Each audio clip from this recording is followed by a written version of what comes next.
એના કારણે આપણે એને બોધિસત્વ કહીએ છીએ. તો પહેલું બાબા સાહેબે આપણને જે દાન આપ્યું છે એ મતદાન. આજે તમે મત દેવા જાઓ છો એ અધિકાર તમને ડૉક્ટર ભીમરાવ આંબેડકરનો આપેલો છે. જ્યારે મતદાન આપવાની વાત હતી અંગ્રેજની, ત્યારે જૂની પરંપરામાં ગાંધીજી, આ ફોટો છે, ગાંધીજી એમ કહેતા હતા કે જૂની પરંપરા ચાલુ રાખો. તો જૂની પરંપરા પ્રમાણે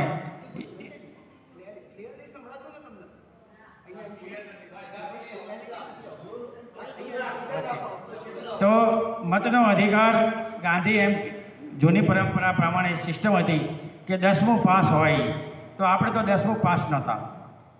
ઇન્કમ ટેક્સ ભરે એ તો આપણે તો જમવાનું અધિકાર ખાવા પીવા જ નહોતું. અને ત્રીજું રાજવંશો હોય, આપણે તો વંશો હતા નહીં. બાબા સાહેબે કહ્યું કે ભાઈ ઉંમર વધે છે અમારી, એટલે ઉંમર પ્રમાણે આપો. એટલે મતનો અધિકાર આપણને જે આપ્યો એ બાબા સાહેબે આપ્યો છે. બીજો શિક્ષાનો અધિકાર, આ બેન પ્રોફેસર છે, એમ ડૉક્ટર, એન્જિનિયર, વકીલ તમે જે ભણો છો એ અધિકાર તમને બાબા સાહેબે આપ્યો છે. ત્રીજો અધિકાર સંપત્તિ રાખવાનો. આજે નોકરીઓ કરી, સાહેબને બડી પોસ્ટ હતી, નોકરી હતી, તમે જમીન ખરીદી શકો, બંગલા લઈ શકો, ધંધો કરી શકો, આ અધિકાર પણ બાબા સાહેબે આપ્યો. ચોથો અધિકાર આપ્યો આપણને નિર્ભયતાનો. અભય અને નિર્ભયતા. મહિલાઓ માટે દહેજની કલમ આપી હિન્દુ કોડ બિલમાં, અને મહિલાને સ્વતંત્ર કરી. અને આપણા માટે પણ એટ્રોસિટીની કલમો આપી, જે આપણે અત્યાચાર થાય તો આપણે એની સામે લડી શકીએ. અને પાંચમું દાન બાબા સાહેબે આપ્યું ધમ્મદાન. પણ કમનસીબી કે આપણે એ દાન લીધું નથી, અને એ દાન નથી લીધું એટલે આ સમાજની પરિસ્થિતિ આવી છે. તો આ પાંચ દાન બાબા સાહેબે આપ્યા એટલે આપણે બાબા સાહેબને બોધિસત્વ કહીએ છીએ. બાબા સાહેબ ડૉક્ટર ભીમરાવ આંબેડકર બુદ્ધિઝમના શરણે ગયા. બાબા સાહેબ જ્યારે બુદ્ધિઝમ વાંચે છે ત્યારે બાબા સાહેબ કહે છે કે ધર્મ અને સામાજિકતા એક સિક્કાની બે બાજુ છે. ધર્મ અને સામાજિકતા એક સિક્કાની બે બાજુ છે. બાબા સાહેબ પ્રભાવિત થયા. બાબા સાહેબે ઇસ્લામ વાંચ્યો પણ પ્રભાવિત ના થયા. તો ઇસ્લામના લોકો ખરીદવા આવ્યા, કોરો ચેક આપ્યો હૈદરાબાદના નિજામે, પણ બાબા સાહેબ પ્રભાવિત ના થયા. ક્રિશ્ચન લોકો, ઇંગ્લેન્ડની મહારાણીએ કહ્યું કે હું સુપ્રીમ કોર્ટનો જજીસ બનાવું, એ પણ ના ખરીદી શક્યા. અને બાબા સાહેબ ફક્ત અને ફક્ત માનવતાવાદ એટલે ભગવાન બુદ્ધના શરણે ગયા. બાબા સાહેબ ભગવાન બુદ્ધના શરણે ગયા. તો બાબા સાહેબ એ વાંચે છે ત્યારે એની અંદર ભગવાન બુદ્ધની જે શિક્ષા છે કે સંસારમાં દુઃખ છે, એનું કારણ છે, એનો માર્ગ છે ને એનો ઉપાય છે. તો દુઃખ મુક્તિનો જે ઉપાય હતો એ 3 ઉપાય જે ભગવાન બુદ્ધ બતાવે છે કે પહેલો માર્ગ બતાવે છે દુઃખ મુક્તિનો, પવિત્રતાનો માર્ગ. બીજો માર્ગ બતાવે છે સદાચારનો માર્ગ. અને ત્રીજો માર્ગ છે સદગુણોનો માર્ગ. સદગુણોનો માર્ગ એટલે 10 પારમિતાનો માર્ગ. અને આ માર્ગ બાબા સાહેબ ભીમરાવ આંબેડકરે ચુસ્તતાથી એનું પાલન કર્યું. એટલે બાબા સાહેબ બોધિસત્વ કહેવાના. તો એ 10 પારમિતાનો જે માર્ગ આવે એની અંદર દાન, શીલ, નિષ્કર્મ્ય, પ્રજ્ઞા, વીર્ય, શાંતિ, સત્ય, મૈત્રી અને અધિષ્ઠાન, આ પારમિતાઓ ડૉક્ટર ભીમરાવ આંબેડકર પૂર્ણ કરી હતી. એટલે આંબેડકર બુદ્ધિઝમની અંદર જે દાનની વસ્તુ આવે તો આપણને બધાને ખબર છે કે બાબા સાહેબે મેં જે આગળ કીધું કે 5 દાનો આપ્યા છે બોધિસત્વ કહેવાના. જગતની અંદર સર્વશ્રેષ્ઠ દાનો છે જે બાબા સાહેબે આપણને આપ્યા. બીજું આવે શીલ. તો ભીમરાવ આંબેડકર એક ભાષણમાં કહે છે કે હું દુનિયાને નમાવી શક્યો હોઉં, હું અંગ્રેજને નમાવી શક્યો હોઉં, હું મનુવાદને સોવડી શક્યો હોઉં, તો હું શીલવાન હતો. હું વિદ્વાન તો હતો પણ હું શીલવાન હતો. બાબા સાહેબ ભીમરાવ આંબેડકર પંચશીલનું ચુસ્તતાથી પાલન કરતા. પહેલું શીલ કે હું પ્રાણી હિંસા નહીં કરું. અમેરિકા જ્યારે ભણવા ગયા, 1 મહિના પછી બીમાર પડ્યા, દવાખાને દવા લેવા ગયા, ડૉક્ટરે કીધું કે આ ઠંડો પ્રદેશ છે, મિસ્ટર આંબેડકર અહીંયા પીવું પડશે ને આ ખાવું પડશે. બાબા સાહેબ સંકલ્પી પુરુષ હતા. નીચે ઉતર્યા કે આજ મળતો તો કાલ મરું, પણ અમને અડીશ નહીં. બ્રેડ અને કોફી ખાઈને જીવા.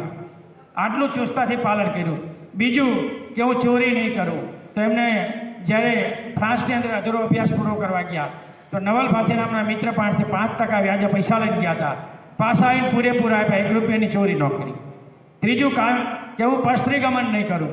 તો ઇંગ્લેન્ડની અંદર જ્યારે મેં DS2નો અધૂરો અભ્યાસ પૂરો કરવા ગયા તો મેરી નામની મહિલા મદદરૂપ થઈ હતી અને બોલી કે મિસ્ટર આંબેડકર હું તમારે એને લગ્ન કરવા માગું છું, એટલે હું તમને મદદરૂપ થઈ. બાબા સાહેબે ના પાડી, તું મારી બેન છો. બધાને ખબર કે રમામાં બીમાર હતા, પણ છતાં પણ બાબા સાહેબે ના પાડી. એટલે બાબા સાહેબે આટલા વિદ્વાન પુરુષ હતા એટલે એમને ચુસ્તાથી પાલન કર્યું. ચોથું, મુસાવાદા કે ખોટું નહીં બોલવું, બોલ્યું બીજું નહીં બોલવાનું.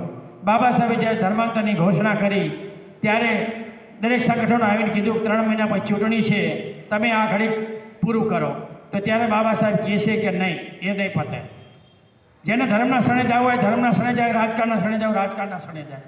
4 લાખ લોકો 5 લાખ લોકો ધર્મના શરણે આવ્યા. 2 દિવસ પછી ચંદ્રપુરમાં પણ આવ્યા અને બાબા સાહેબે સિંહનાથ કહીને કીધું કે હું ધર્માંતર કરું છું, ધર્મ પરિવર્તન નહીં. હું મારા જૂના ઘરમાં પાછો આવ્યો. અને 5મું કે સુરામાં કે હું કોઈ વ્યસન નહીં કરું. બાબા સાહેબ જ્યારે કંપનીની સરકારની અંદર આ ગણતરી સૂચિમાં જ્યારે ગયા હતા ત્યારે એમ કહેશે કે એમને અંગ્રેજ તરફથી 5 બોટલ વિસ્કી અને 10 બોટલ ફર્સ્ટ ફ્રી મળતા હતા પીવા માટે. પણ બાબા સાહેબ અડ્યા નહીં, કારણ કે નિર્વ્યસની પુરુષ હતા. આપણે મિલિટરીમાં નોકરી કરી તો લઈ લઈને પછી વેચવા જાય. હું પીતો નથી, લેવું હોય ત્યાં જ અડધી કિંમતમાં મળશે. તો બાબા સાહેબ આવા શીલવાન પુરુષ હતા. એ શીલનું આચરણ કર્યું, નિષ્કર્મ્ય. તો ત્યાગ તો આપણને ખબર જ છે, એમનો 4 સંતાનોનો ત્યાગ. પ્રજ્ઞાવાન પુરુષ તો એવા હતા કે જ્યારે એમ કે સાયમન કમિશન સુધારાવાદી આવી ત્યારે આપણે શું શું જોઈએ છીએ એ બાબા સાહેબે કરી બતાવ્યું. એમ કે છે ગોળમેજી પરિષદમાં જઈને બાબા સાહેબે સિંહનાદ કર્યો 30મીમાં કે ભાઈ તમે હિન્દુઓને અધિકાર આપો છો, મુસ્લિમોને આપો છો, અંગ્રેજ ઇન્ડિયોને આપો તો અમને પણ આપો. તો એમને કીધું કે ગાંધીજી એવું કહે છે કે તમે હિન્દુ છો તમને ના મળે. ત્યારે બાબા સાહેબે સાબિત કરી દીધું કે ભાઈ અમે હિન્દુ નથી. ગાંધીજી એટલા માટે કહે છે કે જો અમે અલગ પડી જઈશું તો આ મૃત પશુ કોણ ઉઠાવશે અને આ શહેરના બહાર છે કોણ. ગાંધીજી એટલા મને હિન્દુ કહે છે, અમે હિન્દુ નથી. તો બાબા સાહેબ એના 8 પુરાવા આપે છે. એક કે અમારા દેવી દેવતા નોખા, પથ્થર ઉપર પાળિયા પર પૂજા હતી. કે અમારો સાધુ નોખો, બ્રાહ્મણ નોખો, ગુરુ નોખો, તળાવ નોખું, એરિયા નોખા, વસાહત નોખી, આરા નોખા, શેલ સ્મશાન નોખા, એ બાળણ હવે દાઢી. તો આ 8 મુદ્દા બાબા સાહેબે ગોળમેજી પરિષદમાં આપ્યા. એના કારણે તમને હક મળ્યા અને ગાંધીજીએ ઉપવાસ કર્યો, તમારા હક ગયા અને તમને અનામત મળ્યું. તો આ બાબા સાહેબની પ્રજ્ઞા હતી. ઉત્સાહ, વીર્ય એટલે ઉત્સાહ. તો બાબા સાહેબનો ઉત્સાહ કેવો કે બીજી ગવર્મેન્ટ પરિષદમાં લખાવી લીધું કે આ દેશને જ્યારે તમે સ્વતંત્રતા આપશો ત્યારે અમને હક આપશો. જ્યારે સંવિધાન બનાવવાનું થયું ત્યારે નહેરુએ કીધું જે લખે લખવા દો, આપણે આપવું. ત્યારે બાબા સાહેબ એનું બતાવ્યું હતું કે જો અમે હકો લખાવી લીધા છે. અને શાંતિ અને કરુણા. તો કરુણા કેવી બાબા સાહેબની કે ગાંધીએ 1947માં કરો યા મરો, ડુ ઓર ડાયનો નારો આપ્યો હતો. ત્યારે એમ કહેશે ત્રણેયને કાળા પાણીની સજા થઈ અને ત્રણેયની પત્નીઓ બાબા સાહેબ પાસે આવી. બાબા સાહેબે રાતે કોર્ટ ખોલી અને એમને 2 મિનિટમાં મારી 10 મિનિટ નથી થઈ સાહેબ, આ કહેવો તો બતાવો. એટલે તમે વચમાં ના બોલશો, મારું પૂરું થઈ જાવ 10 મિનિટ. એટલે અમે ટાઈમને માનીએ છીએ. બાબા સાહેબે એમ કહે છે કે જજેસ કોર્ટ ખોલી કાળે પાણીની સજાથી એમને નજર કેદ કરાવી અને દુશ્મનને બચાવ્યા. આ બાબા સાહેબની કરુણા હતી. અને સત્ય તો બાબા સાહેબે જ્યારે અધિકાર વખતે પણ કીધું હતું કે અનેક ગાંધી વયા જાય, મને કોઈ ફેર નથી પડતું. જ્યારે મારા સમાજનું આવશે તો મને થાંભલા લટકાવી દો, પણ હું બીજું નહીં કહું. અને મૈત્રી તો આ સમાજ પ્રત્યે કેટલી મૈત્રી હતી કે 5 હકો તમને અપાયા. અને અધિષ્ઠાન એટલે કે બાબા સાહેબ જ્યારે સમાજ ઉપર જ્યારે આફત આવતી ત્યારે ઘણું વેઠું છે. જ્યારે આપણા હકો વખતે ગાંધી ઉપવાસ ઉપર હતા ત્યારે અનેક ગામોમાં દલિતોને ગામ બહાર મૂકવામાં આવ્યા, મારવામાં આવ્યા, મજૂરી બંધ કરવામાં આવી અને ગામો સળગાવવામાં આવ્યા. ત્યારે પણ બાબા સાહેબે ઉપેક્ષા શાંતિ રાખી અને વચલો માર્ગ કાઢ્યો. તો બાબા સાહેબ આવા બોધિસત્વ હતા કે જેને 10 પારમિતાઓ પૂર્ણ કરી હતી: દાન, શીલ, નેશ્વર્ય, પ્રજ્ઞા, વીર્ય, શાંતિ, સત્ય, મૈત્રી અને અધિષ્ઠાન. તો આવા બાબા સાહેબનો આજે 69મો મહાપ્રયાણ દિવસ છે. ઘણા લોકો પરિનિર્વાણ લખે છે, આ ખોટું છે. પરિનિર્વાણ બુદ્ધો માટે હોય. બાબા સાહેબનો શબ્દ છે મહાપર્યાણ. તમે મહારાષ્ટ્ર, યુપી વગેરે જગ્યાએ જોજો મહાપર્યાણ લખવામાં આવે. આ શબ્દ સ્પેશિયલ આપવામાં આવેલો છે. એટલે મારે વિનંતી છે કે બાબા સાહેબની આગળ મહાપર્યાણ લખવું, મહાપરિણામ ના લખવું. અહીંયા હું આ મારું પ્રવચન પૂર્ણ કરું છું.